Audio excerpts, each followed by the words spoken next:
Takkan ku ragu akan kasih setiamu, takkan ku ragu akan pertolonganmu. Inilah Tuhan doa dan pernyataan kami Tuhan, bahwa kami rindu untuk mengasihi Engkau, kami rindu untuk menyukakan hati Engkau Tuhan di dalam kehidupan kami Tuhan. Kami bersyukur Tuhan kalau pada pagi hari ini kami semua jemaat Tuhan boleh ada di tempat ini Tuhan, karena kami tahu Engkau Allah yang terlebih dulu mengasihi setiap kami Tuhan.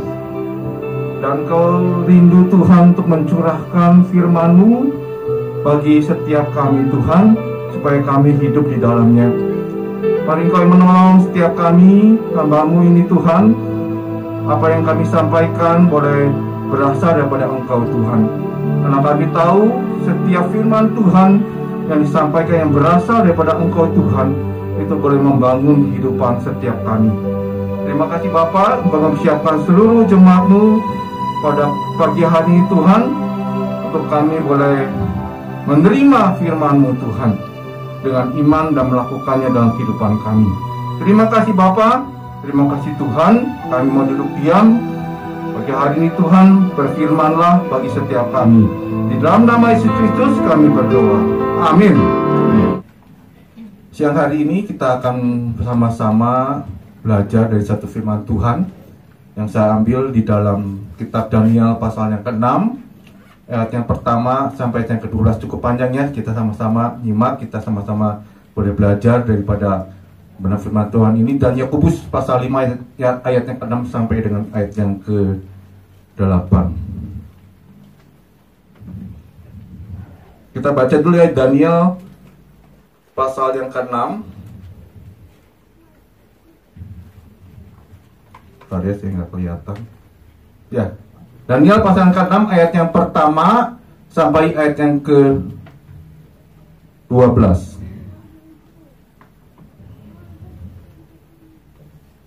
Udah saya lihat dari sini ya, nggak kelihatan kecil.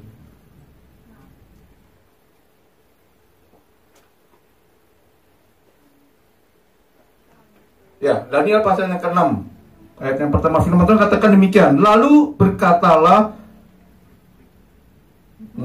Darius mengangkat 120 wakil-wakil raja atas kerajaannya. Mereka akan ditempatkan di seluruh kerajaan.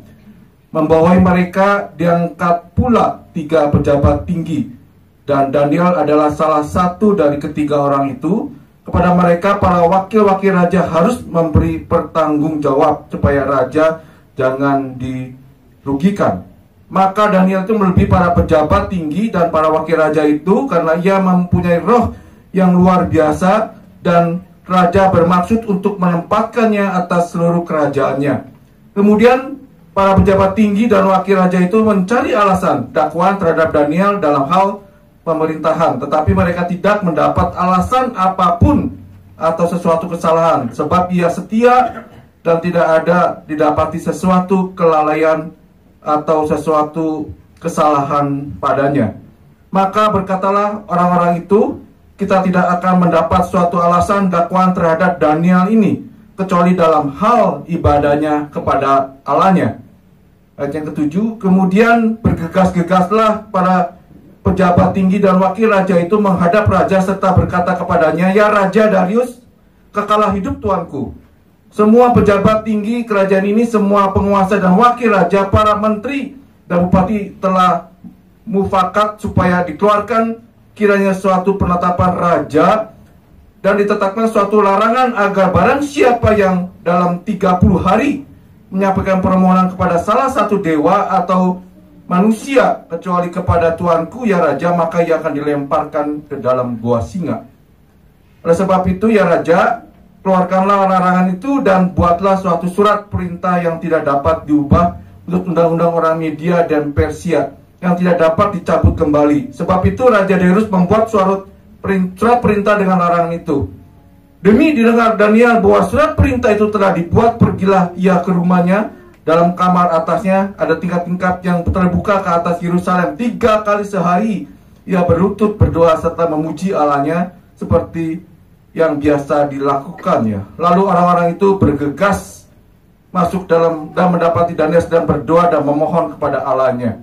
Kemudian mereka menghadap raja dan menanyakan kepadanya tentang larangan raja. Bukankah Tuanku mengeluarkan suatu larangan supaya setiap orang yang dalam 30 hari menyampaikan permohonan kepada salah satu dewa atau manusia kecuali kepada Tuanku ya raja dilemparkan ke dalam gua singa?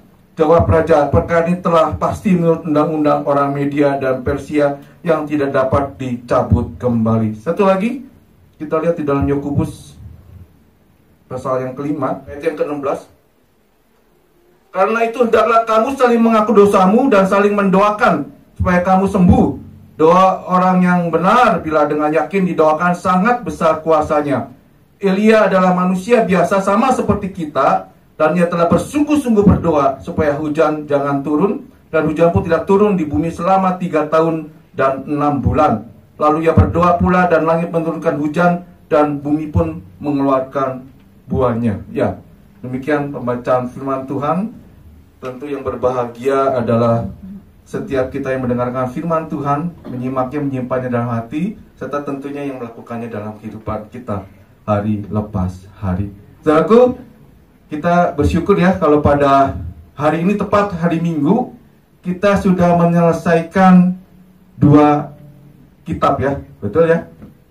Bengong-bengong kayaknya nggak pada baca ini. Hari ini belum Pak Budi. Hari ini belum ada ini belum ya begitu.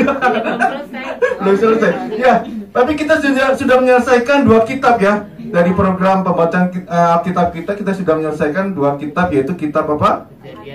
Kejadian dan Ayub. Puji Tuhan. Ya, kita boleh melihat saudaraku ya, dari 2 kejadian ini kita boleh melihat perkara yang luar biasa yang Allah nyatakan di tengah-tengah kehidupan umat, betul?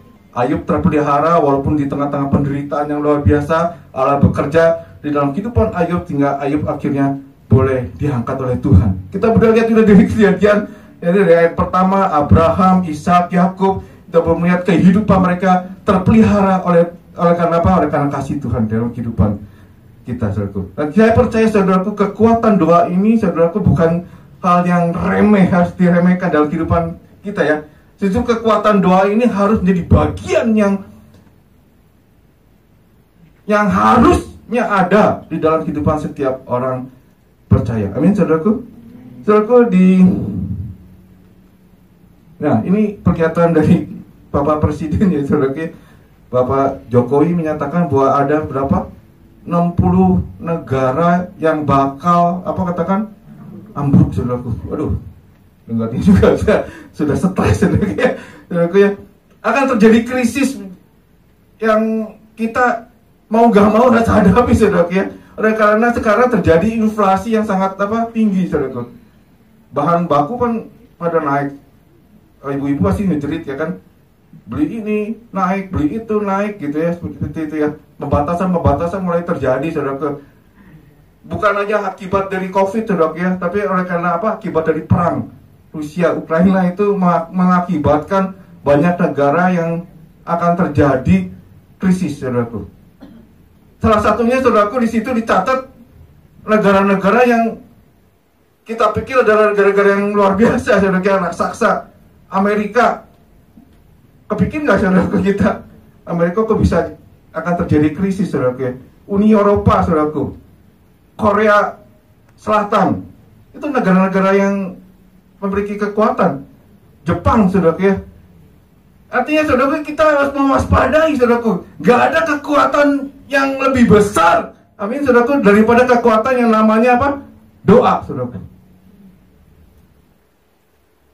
Karena itu awal-awal ini Presiden sudah kasih warning kepada rakyatnya, saudaraku. Mari kita ya berpikir ya, saudaraku ya, kreatif lah mungkin seperti itu ya, menghadapi keadaan di masa depan kita yang kita lihat tidak akan mengalami kepastian, saudaraku ya.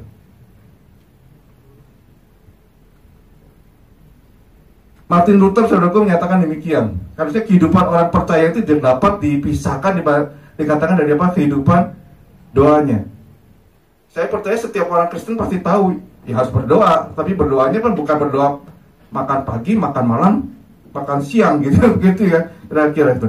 Kita harus memiliki kehidupan doa yang lebih daripada sekedar Mau tidur doa, mau bangun tidur doa, mau makan pagi doa, mau makan siang doa, mau makan malam berdoa. Bukan itu sesuatu yang dimaksud oleh firman Tuhan. Kita harus memiliki kehidupan doa yang sungguh-sungguh terpelihara gitu ya. Oleh karena kita tidak tahu apa yang akan terjadi di tengah-tengah kehidupan kita saat-saat ini, saudaraku. Martin Luther katakan, to be Christian without prayer is not more possible than to be alive without breathing. Menjadi orang percaya tanpa doa dikatakan tidak lebih daripada hidup tanpa nafas. Alias apa, saudaraku? Mati. Sekali lagi saya tegaskan apa? Mati, saudaraku. Artinya, saudaraku, kehidupan kekristenan kita harusnya memiliki kehidupan doa yang baik.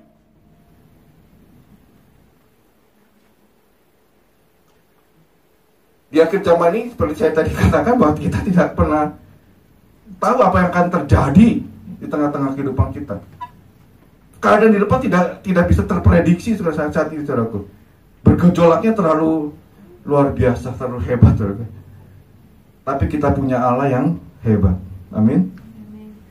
Karena itu seharusnya kehidupan kekristenan kita ya harus dimulai dengan kehidupan doanya gitu ya. Nanti kita tanyakan pada diri kita pada saat-saat ini, saudaraku, pada hari ini, bagaimana kehidupan doa kita bersama dengan Tuhan. Itu yang penting, saudaraku. Nah, itu, saudaraku, pentingnya membangun kehidupan doa bagi setiap orang percaya. Yang pertama, supaya kita memiliki apa? Keintiman dengan apa? Dengan Tuhan. Nah, kata intim ini, saudaraku, digambarkan oleh firman Tuhan. Kalau kita lihat dalam Kejadian pasal yang kedua, itu digambarkan kesatuan antara siapa? Adam dan Hawa. Digambarkan seperti itu. Mereka bersatu, gitu ya, seperti itu. Ada kesatuan hati antara Adam dan Hawa.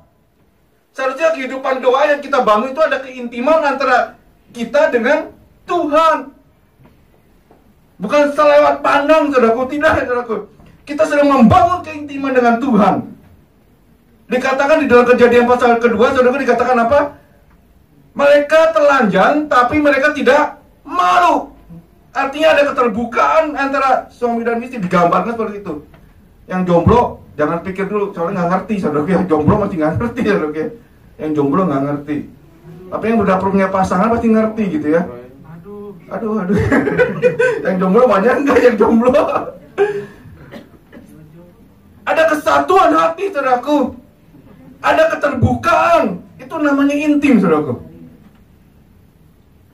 Kalau Daud menggambarkannya, Daud dengan Yonatan. Kalau saudara baca di dalam 1 Yohanes pasal yang ke-18 ya, saudara bisa baca 1 Yohanes pasal yang ke-18 itu, mereka dikatakan Yonatan dan Daud berpadu hatinya.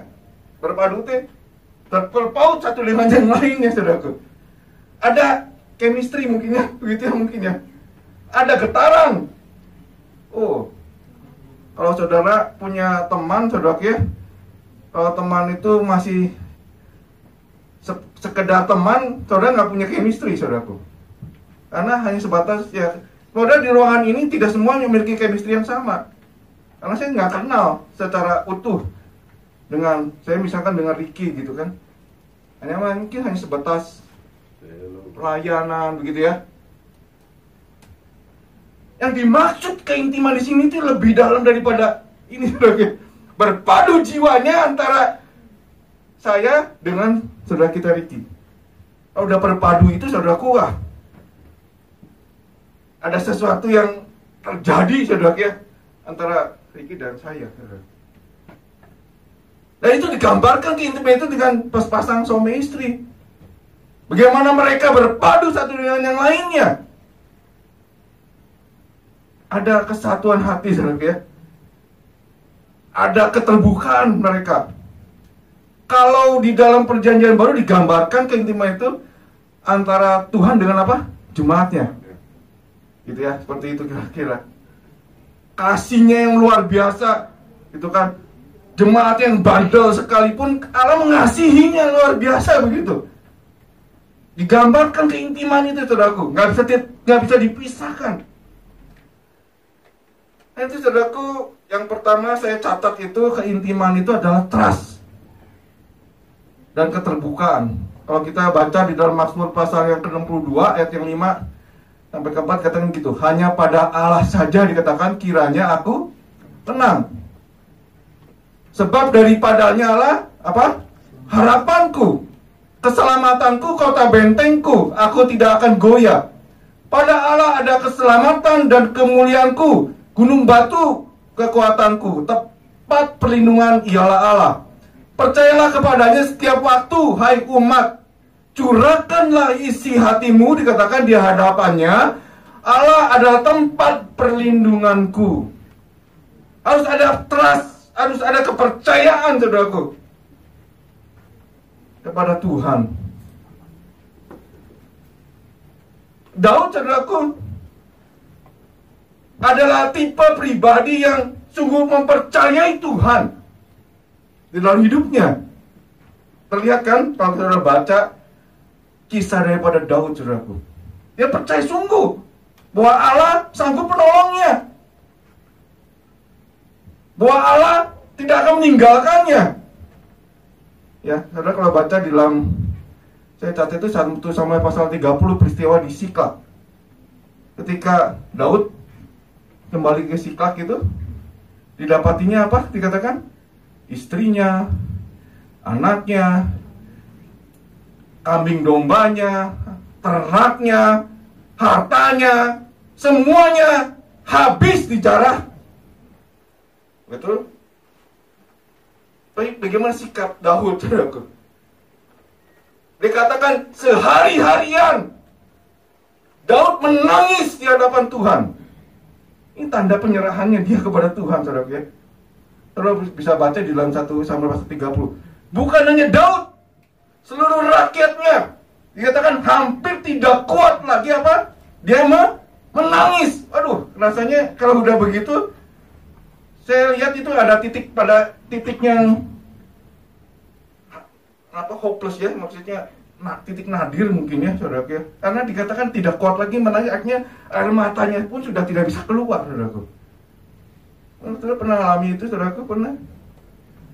Dan satu situasi di mana kita dalam titik yang nadir, saudaraku. Kita menangis pun rasanya sudah sangat tidak ada air mata yang bisa kita keluarkan lagi. Daud alami, saudaraku. Dan di dalam 1 Samuel pasal 30 saudara baca, dalam titik nadirnya itu dikatakan dia memperkuat apa? Dikatakan kepercayaannya kepada Tuhan. Amin. Dia memperkuat imannya kepada Tuhan. Kalau saat ini saudara menghadapi hal-hal yang sama seperti yang dihadapi oleh Daud, sepertinya air mata kita sudah tidak dapat mengalir lagi, artinya kita dalam titik yang paling nadir, hopeless di dalam kehidupan saudara dan saya. Masih ada harapan oleh karena kita punya Allah yang besar. Amin. Karena itu kita mau datang kepada Tuhan, menguatkan itu berarti kita mau menghampiri Tuhan. Oleh karena Daud percaya kepada Tuhan, dikatakan curahkanlah isi hatimu kepada Tuhan. Apa yang menjadi isi hatimu, berikan kepada Tuhan. Nyatakan itu kepada Tuhan. Dikatakan hatiku percaya kepada Tuhan. Hanya pada Allah. Dikatakan hanya pada Allah saja kiranya apa? Aku tenang. Daripadanya lah keselamatan kita, saudaraku. Yang pertama, saudaraku, sekali lagi kita harus percaya kepada Tuhan. Bangun kepercayaan kita kepada Tuhan. Tingkat yang paling tinggi itu ya itu, saudaraku, keintiman kita dengan Tuhan. Jangan hanya sekedar di permukaan, saudaraku.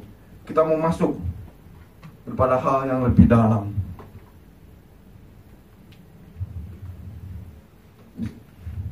Yang kedua, saudaraku, keintiman itu adalah kerinduan untuk apa? Menyenangkan hati Tuhan. Yang pertama tadi trust, keterbukaan. Yang kedua adalah adanya kerinduan untuk menyenangkan hati Tuhan.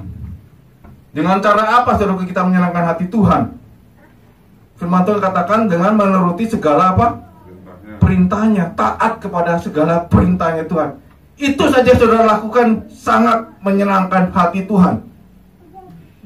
Bukan berarti saudara memuji, bukan menyenangkan hati Tuhan, bukan saudaraku. Itu juga bagian kita melakukan kehendak Tuhan, menyembah Tuhan. Tapi kita mau berada pada kebenarannya, saudaraku. Hidup menurut kebenaran firman Tuhan. Menurut segala perintahnya. Karena itu di dalam akhir hidupnya, kalau di dalam 1 Raja-Raja pasal yang kedua ayat 34, ini akhir hidup daripada Daud, kata dia berpesan kepada Salomo, dia berpesan kepada keturunannya. Apa yang dipesankannya? Lakukanlah, dikatakan, kewajibanmu dengan setia. Pesan Daud, karena dia pernah alami.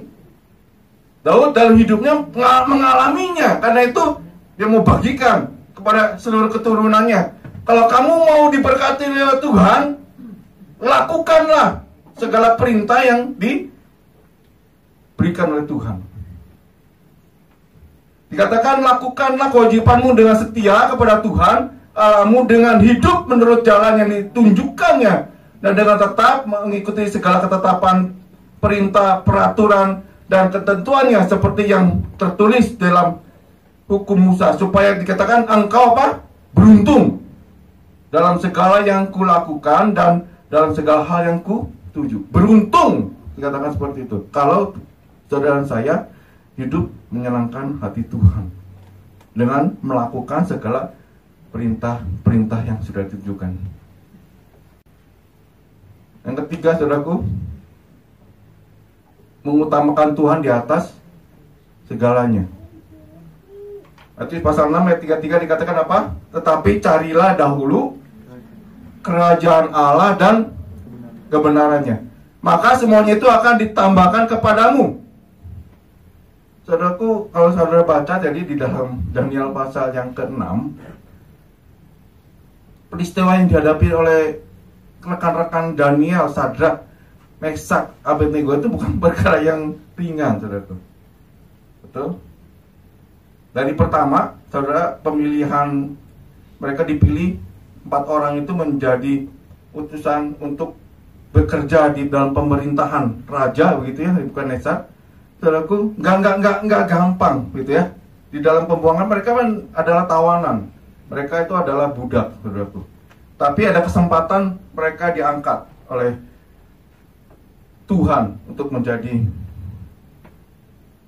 salah satu yang duduk di dalam pemerintahan, saudaraku. Salah satu, saudaraku, yang kita lihat di dalam dunia pertama, itu saja dia sudah memiliki komitmen yang luar biasa, saudaraku. Ketika mereka harus makan makanan yang sudah dipersembahkan kepada raja, saudaraku ya, mereka menolak kan? Mereka menolak. Mereka lebih baik makan apa? Sayur gitu, mungkin kira-kira begitu, saudaraku. Ini saudara, sikap mereka itu yang saya lihat luar biasa, saudaraku ya. Dia lebih mengutamakan Tuhan daripada hal-hal yang bersifat mungkin duniawi, begitulah kira-kira kalau digambarkan, saudara. Kemudian masuk pada tahap yang kedua, saudaraku. Ketika mereka disuruh menyembah kepada raja, begitu ya. Kalau mereka tidak mau menyembah kepada raja, maka mereka akan dimasukkan ke dalam dapur perapian, mungkin kira-kira begitu. Mereka pilih siapa, saudaraku? Pilih lepas atau pilih masuk, saudaraku? Firman Tuhan menceritakan bahwa mereka masuk. Dan mereka katakan kalau Allah tidak menolong, tidak apa-apa. Gila ya, saudaraku. Dia bilang, ini orang bilang orang senewan gitu mungkin ya. Tapi itu, saudaraku, imannya mereka, saudaraku. Sampai sebegitu rupanya mereka memiliki keteguhan hati mengikuti Tuhan. Saya harap kita semua bisa mencontoh iman mereka, begitu ya. Tahap ketiga, saudaraku, ketika Daniel diperintahkan supaya tidak berdoa, ini saudaraku, mereka mencari-cari kesalahan. Tadi kan dibilang kalau baca di Daniel pasal 6, mereka cari-cari kesalahan, ternyata tidak mendapatkan satu kesalahan apapun. Ini hebat orang ini, saudaraku. Daniel ini hebat. Tidak didapati kesalahan apapun dikatakan dalam hal pemerintahannya. Mereka putar otak lagi bagaimana caranya untuk menjatuhkannya. Ini dia. Daniel ini adalah orang yang taat berdoa. Begitu ya kira-kira diceritakan tadi. Ini kira-kira saudaraku, apa reaksinya Daniel ketika mendapatkan dekret dari raja bahwa setiap orang yang dalam 30 hari berdoa kepada Allah lain selain pada raja, dikatakan masuk ke dalam gua singa. Apa yang dipilihnya saudaraku? Tetap dia setia berdoa, mengutamakan Tuhan di atas segalanya, mencari senantiasa perkenanannya Tuhan, saudaraku. Orang yang intim harusnya selalu begitu kan, mencari perkenanannya Tuhan dibandingkan hal-hal yang lain. Gampang, saudaraku. Saya pikir susah. Jangan anggap ini gampang, saudaraku. Saya yang bicara begini aja belum tentu kira-kira begitulah. Tapi kita mau belajar melihat apa yang dilakukan oleh keempat orang ini, saudaraku, memberikan contoh, memberikan teladan dalam kehidupan kita, bahwa harusnya kita hidup mengutamakan Tuhan di atas segalanya. Kalau kita baca Matius 6 ayat di atasnya kan berbicara tentang hal kekhawatiran kan begitu. Yang dicari bangsa-bangsa soal makan, minum, gitu ya, kenyamanan begitu ya, seperti itu. Semua itu dikatakan dicari oleh semua orang. Tapi dikatakan firman Tuhan menegaskan carilah dahulu kerajaan Allah dan kebenarannya. Maka dikatakan semuanya itu akan diberikannya ke dalam kehidupan saudara dan saya. Yang keempat, saudaraku, dikatakan apa? Dekat dengan Tuhan senantiasa. Jadi 45 ayat yang 10 dikatakan, engkau akan tinggal di tanah Gosyen dan akan dekat kepadamu, engkau serta anak cucumu, kambing domba dan lembu sapimu dan segala milikmu. Di sanalah aku memelihara engkau, sebab kelaparan ini masih ada 5 tahun lagi, supaya engkau jangan jatuh miskin bersama seisi rumahmu dan semua orang yang ikut serta dengan engkau. Setelah lagi dikatakan Keluaran ayat yang 8, ayat yang 22 sampai 23. Tetapi pada hari ini aku akan mengecualikan tanah Gosyen di mana umatku tinggal, sehingga di sana tidak ada terdapat pikat, supaya engkau mengetahui bahwa Allah, aku Tuhan, ada di negeri ini. Saudaraku yang sudah baca Kejadian dari ayat pertama sampai ayat yang ke berapa itu? 50, saudaraku ya. Salah satunya di dalam ayat Kejadian 45 ini, bagaimana saudara-saudara Yusuf, saudaraku ya, datang ke Mesir. Kenapa mereka datang ke Mesir? Karena terjadi kelaparan yang sangat dahsyat, gitu ya. Mereka datang ke Mesir. Dan salah satu, saudaraku, tanah yang diberikan oleh Yusuf kepada saudara-saudara ini adalah tanah Gosyen. Nah, Gosyen itu apa, saudaraku? Seperti itu. Mengapa Allah mengkhususkan Gosyen, saudaraku?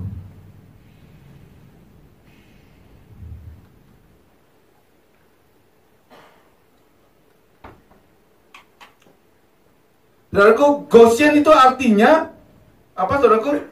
Mendekat kepada Tuhan. Itu arti Gosyen. Setiap orang yang mendekat hatinya kepada Tuhan, maka Tuhan akan meluputkan kehidupannya, saudaraku. Amin. Dikatakan di dalam Keluaran pasal ke-8 itu terjadi diserang tuh orang Mesir oleh pikat ya, saudaraku ya. Tapi di tanah Gosyen nggak terjadi, dikhususkan, gitu ya. Yusuf, saudaraku, memberikan tanah Gosyen kepada saudara-saudaranya supaya mereka terpelihara semuanya, saudaraku. Artinya, saudaraku, setiap orang yang mendekat kepada Tuhan, kata Gosyen tadi katakan mendekatlah kepada Tuhan. Setiap saudara dan saya yang mendekat kepada Tuhan pasti akan terpelihara hidupnya. Amin. Saudara, akan terpelihara hidup kita, saudaraku, ketika kita mendekat, kita dekat senantiasa kepada Tuhan. Dan itu, saudaraku, mari. Jadi kita percaya kepada Tuhan, trust, mengalami keterbukaan kepada Tuhan.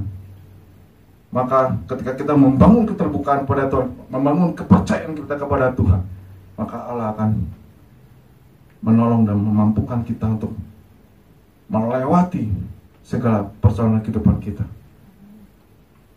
Tadi dikatakan juga kita perlu memiliki kerinduan terus nanti menyenangkan hati Tuhan dengan cara melakukan taat kepada seluruh perintah yang dinyatakan oleh Tuhan dalam kehidupan kita.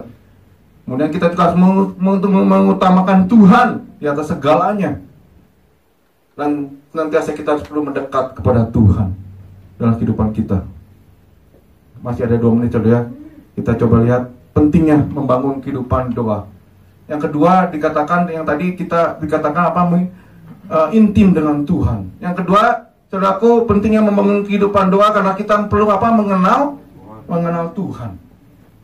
Di dalam Daniel pasal yang 11 ayat yang ke-32 dikatakan, tetapi umat yang mengenal Allahnya akan tetap kuat dan akan apa? Bertindak. Orang yang mengenal Tuhan, umat yang mengenal Tuhan dikatakan akan tetap apa? Kuat.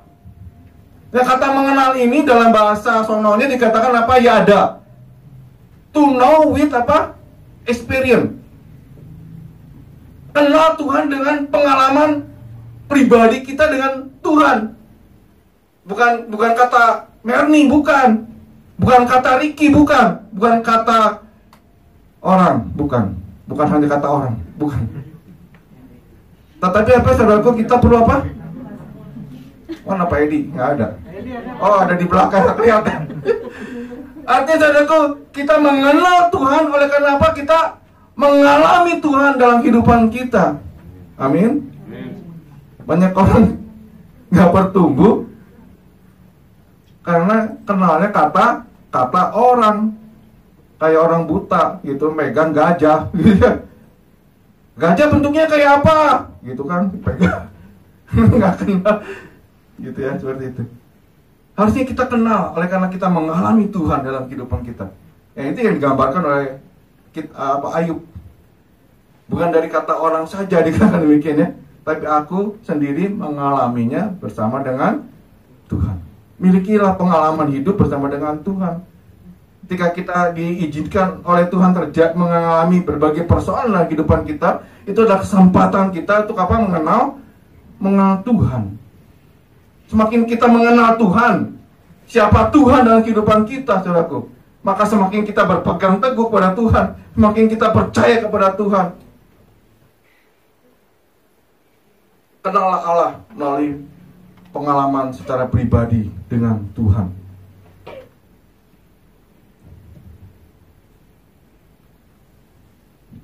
Yang kedua, saudaraku, dikatakan apa? Membaca dan merenungkan firman Tuhan. Efesus pasal yang ketiga ayat yang keempat. Apabila kamu membacanya, dikatakan kamu dapat mengetahui daripadanya pengertian apa? Akan rahasia Kristus. Dan itu saudaraku, program membaca Alkitab itu merupakan satu program yang baik tentunya kan. Karena itu mari kita tetap semangat itu membaca dan merenungkan firman Tuhan siang dan malam. Supaya hidup kita apa? Beruntung dan berhasil, saudaraku. Membaca adalah pintu dikatakan masuk untuk kita dapat mengenal Tuhan. Melalui firman Tuhan, dengan kita membaca, kita tahu perbuatan perkara yang Allah lakukan dalam kehidupan umatnya, saudaraku. Karena itu mari kita bertumbuh dengan membaca dan mendengarkan firman Tuhan setiap hari. Bukan hanya seminggu sekali di gereja, saudaraku ya.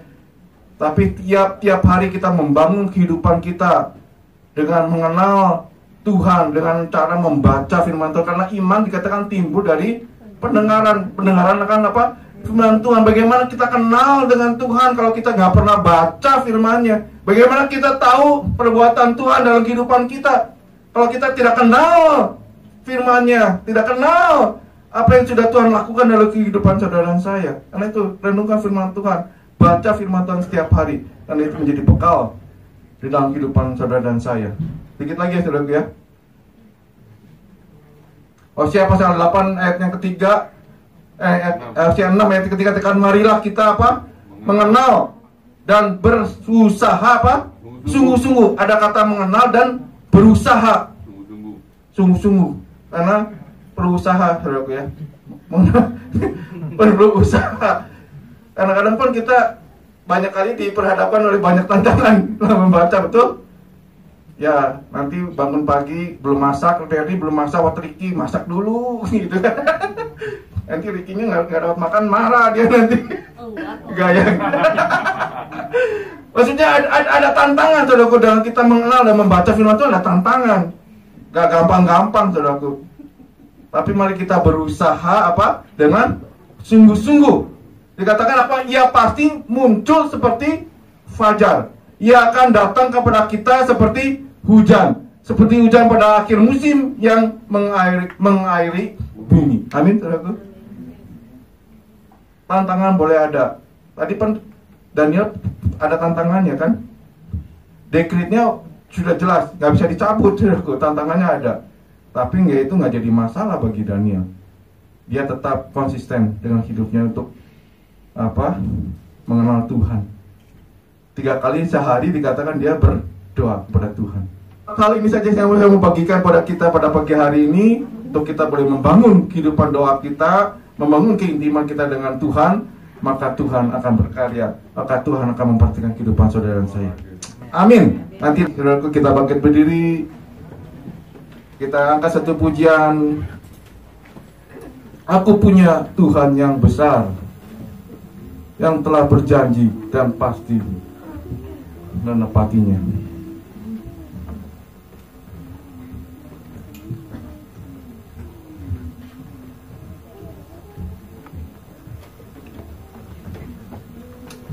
Haleluya. Mari saudaraku, dalam sikap kita merenungkan firman Tuhan pada siang hari ini, mungkin banyak persoalan yang kita hadapi di dalam kehidupan kita. Kita mungkin berkata, Tuhan, aku sudah menyerah. Aku tidak memiliki kekuatan untuk menghadapi segala perkara dalam kehidupan ini. Tapi percayalah pada pagi hari ini, saudaraku, kekuatan doa itu menjadi jaminan di dalam kehidupan kita. Dan itu mari kita bangun kehidupan kita yang lebih intim, mengenal Tuhan. Karena Tuhan adalah Allah yang luar biasa dalam kehidupan kita. Kita punya Allah yang sanggup menolong kita. Kita punya Allah yang besar, yang sanggup memenuhi semua kebutuhan yang kita perlukan. Kita akan puji ini, aku punya Allah yang besar,